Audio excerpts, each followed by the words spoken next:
Oh, you like my top? Thanks, I made it, is what you could be saying after you watch this video. If you don't know me, hi, my name's Lena, and I've been publicly learning how to sew in a slightly chaotic way on this channel, partly because I've been learning more about the climate crisis and what that means for the future. The future is yet undecided, but what I do know is that we are gonna have to remodel our relationship with clothes, and frankly, I'd like to start early. But it's also just because I want to find my personal style, I want to feel confident in my clothes, and I also want to keep them for ages. I don't want to go through this rigmarole of having to buy new stuff all the time because the stuff that I buy doesn't quite fulfill what I'm looking for. I want to be able to picture a garment and make it. When I see mounds of fast fashion in rubbish dumps and landfill on the news, I don't just think, oh, that's very morally wrong. I think, wow, we don't even like the clothes. We're not even having fun, which shouldn't be the focus. But if the system is exploiting people so that other people can have fun and those other people aren't even having fun, then even if we're coming at it, which we shouldn't, from a pessimistic, voyeuristic, selfish perspective, it's still not making any sense. And surely if we fix it, everybody's lives are gonna get better. So if you've heard me talking about my journey of sewing and you've ever had a question about what it might mean for you to dabble in sewing, I put the feelers out on Instagram to see what your questions were, and I'm gonna try and answer as many of them I can today.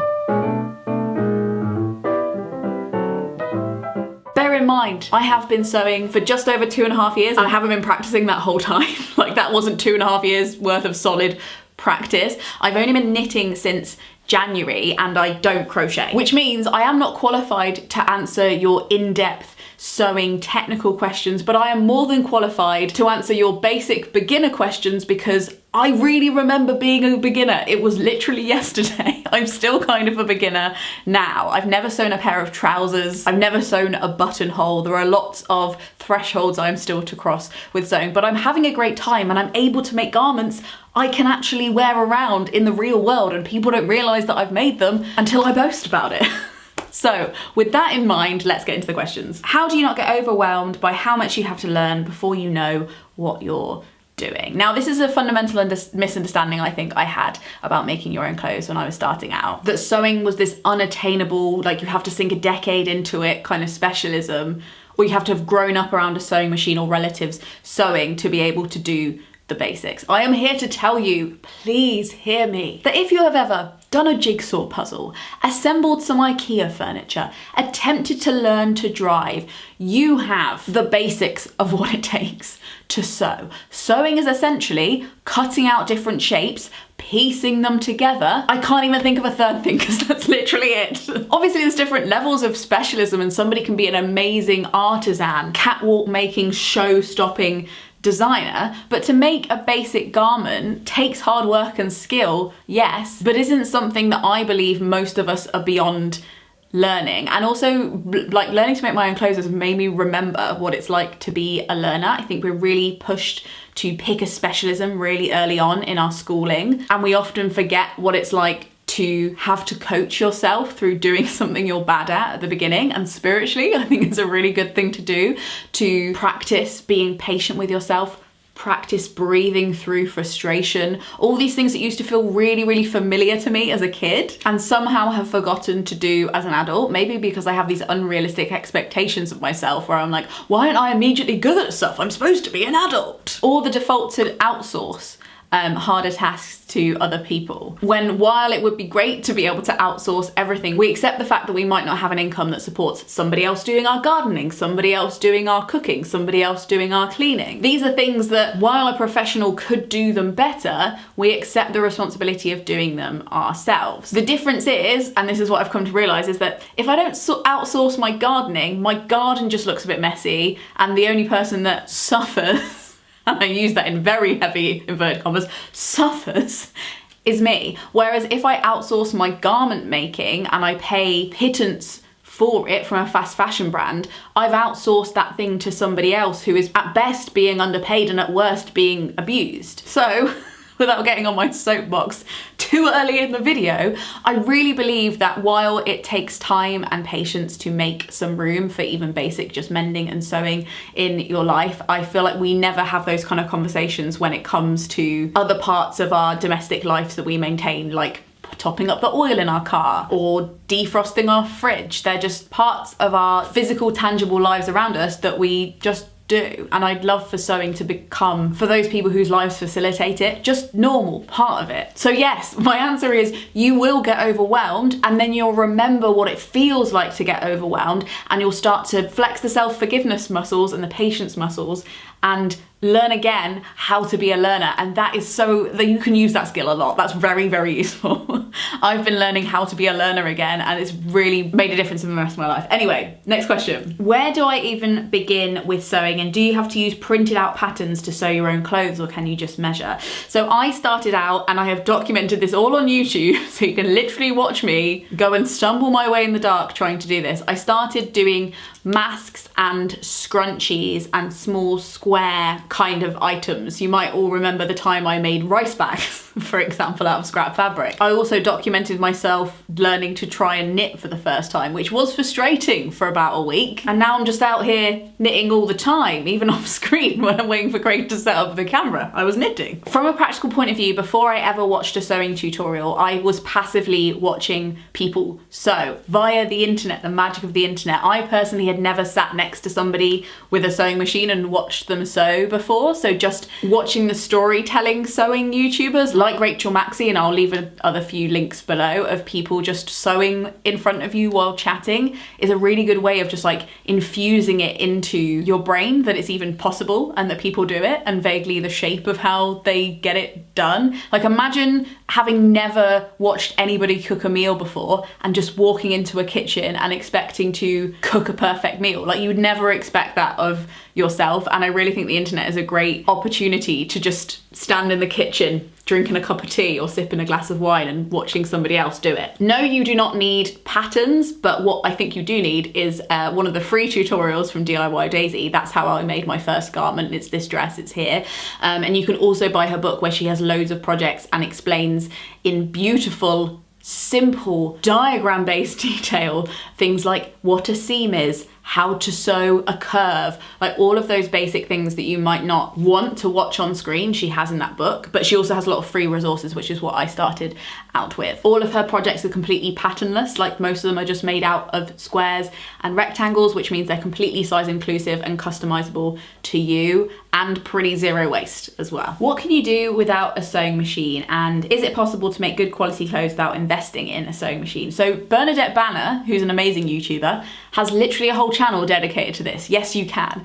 Anything that a machine can do, you can technically do with your hands. It will just take longer. But if part of the attraction of sewing to you is kind of being meditative and quiet, or doing it while you're watching TV or doing something else, then that's a beautiful idea. You should try that. I have another video up here talking about the idea of affordability and sewing machines. So if you want to know my opinions on that, you can go there. If you're somebody in my life, in real life, and you would like to try out my sewing machine or try and learn to sew for an afternoon, you are so welcome in my house. I love doing that for people. So if you're watching this and you're a sewist, we should all be more vocal about the fact that if somebody just wants to come and try out a sewing machine, you'd be open to that. I think that's part of the sharing economy we need to get more used to, and I would love to start spreading the infection of sewing. And I know that I would have been very nervous to buy a sewing machine if I hadn't already tried one out. For me, I bought a mini sewing machine, a child's sewing machine during the pandemic, but I don't know if I recommend you doing that. But there are sewing machines that are like, you can buy them for about £45 that pretty much do everything. I just paid £20 for my tiny child one, and it was good while it lasted. We had a ride. I had quite a few anxious questions around like being wasteful. Like, I'm scared of being wasteful for my first scrap project. Any thoughts? Help. How do I learn to knit without having to do lots of burner projects to start with? Firstly, I just want to put an affirmation towards you. If you're learning a new skill that will ultimately make your whole life more sustainable, wasting one or two things ultimately seems, from an impact perspective, to not really matter if that is your goal. There is already hundreds of thousands of bits of fabric on Vinted and other resale platforms that are already rubbish. They are already potentially waste. So saving those, even if you wreck it and you can't use the thing, seems like a rookie worry to me. And you also need to think about how much waste the fashion industry produces that you never see. For every dress shape that's cut out like this, they're just chucking away all the side bits. They're just throwing them in the bin. They're also throwing reams of fabric away when they haven't made extra dresses. And they're sometimes throwing away tops that never even get to sit on the shelves for people to maybe buy them. So you not participating in that industry and stepping back and making one t-shirt that goes really badly, probably still a net plus for the planet. I know it shouldn't make sense. Maybe it's girl math, but honestly, when you start looking into how these things work, I don't think you should be as worried about wasting stuff while you're learning how to sew. In my opinion, again, maybe girl math, but knitting yarn is unwastable because you can just unravel it and do it again. I've literally documented doing the process on my Instagram. I didn't keep the first thing that I knitted because, if I'm honest, it was a bit shit. So I unraveled it and I made it into this amazing cardigan. Even if you can't save it, you can always make pom-poms out of it. This is one of the pom-poms I made for a top of a hat that's made out of scrap yarn. If all else fails, I have this massive scrap pillow that I keep in my living room that I just, every time I don't know what to do with the scraps, but I don't want to put them in a bin, I stuff this nice pillow with it. It's just a pillowcase I got from a charity shop. DIY Daisy also has an amazing free pattern on her website called the DIY lump. It's just like a doorstop lump. You can make that and stuff it with scraps. Like, please don't let wasting a tiny bit of fabric stop you from opening yourself up to a whole new world that will ultimately be part of the solution of systemic fabric waste. I'm looking for projects that can be finished within my attention span. How long is a piece of string? I know the feeling. So I would say if you're doing knitting, starting with chunky wool. Now I've started knitting with small wool and small needles. I realise how fast my first projects were. I also really want to make this spiderweb jumper. Have you seen it? Where obviously you're covering a huge amount of space, but because there's holes in the knitting, it doesn't take that long to cover that distance, if you know what I mean. You can also do sewing that doesn't involve annoying things like zips and ruffles and collars, those kinds of things. There are projects that don't include those, or simple skirts. But another caveat I'd like to say is that cool things take time. The cooler projects will take time. And in my mind, because I also sometimes have a problem with attention, is I break up a project into smaller dopamine hit projects. So like, my project for the week isn't to make a whole dress. My project for Monday is to make some sleeves. And my project for Tuesday is to gather a hem. And my project for Wednesday, do you see what I mean? And then if all else fails, patchwork or granny squares. I've got a few people worried about time and space. That is understandable. I think that time is a political issue, and I do think one of the advantages, especially of knitting and sometimes of sewing, is that you can also, it is a relaxing, rejuvenative activity. I often do it while I'm watching a film or a TV show or some other kind of recharge moment that isn't about productivity or working. I've already had my little rant about gardening and bins and learning to do tasks for yourself because they need doing, otherwise you're outsourcing them to somebody who's potentially exploited.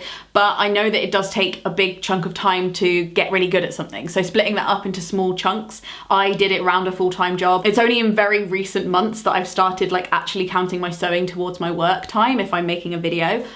Almost all of my sewing has been done in my spare time outside of my very full-time job. But I understand if time is a concern for you, especially if you are chronically ill or you struggle with fatigue. I'm not saying that everybody in the whole world needs to sew. I'm just saying if you're watching this video and you're considering it and you don't have those restraints, I don't think you should be worried as seeing it as an energy sapping activity as much as an energy giving activity, potentially for you, but that is up for you to decide.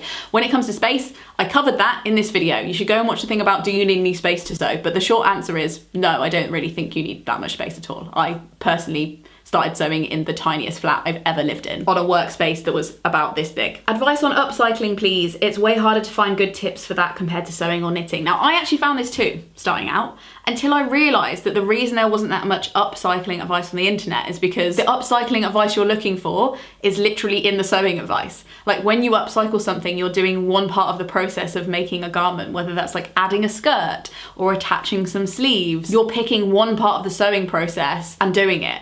So this is gonna be the shortest answer in the whole video because that's literally it. Upcycling inspiration, oh my god, there's so much of it and you should find it on Instagram. I'll leave a few links below, but it's the upcycling inspiration that you need, I think, not the upcycling advice. I've got a few questions about picking a pattern or project, and also like this person says, I want to skip the hard stuff. Do I need an easy pattern when first learning? Now, my first thing I made was a mask, which when you think about it is actually double layered, it's lined, it's sewn on a curve, and I didn't have a pattern for it. I literally just traced another mask I had and guessed the rest. But I really wanted to make a mask, so I guess the skill was facilitated by enthusiasm and need, and I do think that is part of the thing. I've just started a new knitting project that's way above my pay grade, way above my experience grade, but I really want the thing that I'm making, and I think that does make a difference. Like, say when it comes to romantic relationships, yes, say being in a long distance relationship is really, really hard, but often easier to make work when you actually love the person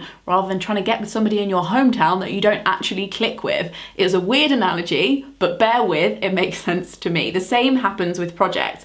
I think that if I really want a project or I'm really excited about a project, I'm way more likely to problem solve and stick with it. And I'd also say that there's patterns that I've started and like flicked through the instructions and been like, I do not understand instruction 12. Step 14 is a mystery to me, but I've started anyway. And as I do it and as I see myself doing it and seeing how a pattern works, more often than not, when I get to step 14, I'm like, I get it now. I get what they wanted. So don't be intimidated by starting a project that you don't completely understand. And if you think of every project as a lesson, it depends whether you respond well to hard lessons that stretch your brain or you need those little small incremental learning things. So think about how you learn and then pick a project accordingly. I personally learn by pushing myself into the deep end a little bit and then trying to stay afloat through sheer enthusiasm. But that might not be your learning style, but if it isn't, don't be scared. It's not life and death, like literally what is the worst that can happen. And then we come to the end of my Q&A pep talk about learning how to make your own wardrobe. I am aware that I haven't covered the technical side of things, and that's because any question, I feel confident that any question you have around sewing, starting sewing, troubleshooting sewing, starting projects, or sustainable sewing and sustainable garments can be answered in the wealth of resources featured in the feeds of these two podcasts. These women have already made them and they're there for you. Please, I'll leave the links below, but anything that I could tell you, I promise will be in those two. I swear to God, they're amazing. Are you thinking about trying to make some of your own wardrobe? I want to hear below. What are your dreams? What are your aspirations? What do you want to put into the universe to tell me that you might do? And maybe we'll check up on you later. Or if you are an experienced knitter or sewist, what is the advice that you wish you'd have got when you started? If you even remember what it's like to be a beginner. Some of you have been doing it for a very long time. You are very, very good. Leave your thoughts below. This video was made possible by the Gumption Club, who tip me per video to make sure these videos keep happening. And don't forget that if you'd like a first little customization project or you're looking to mend some of your clothes, I've got these beautiful recycled thread patches on sale to support my podcast Notebooks on a Dead Planet. So if you'd like one of these gorgeous little gumdrops, they ship worldwide and they are available below. So if you've never hand sewn before, you could just sew around one of these. Here are some more of my sewing videos if you're curious and want to see more of my journey. And until next time, frog snog out.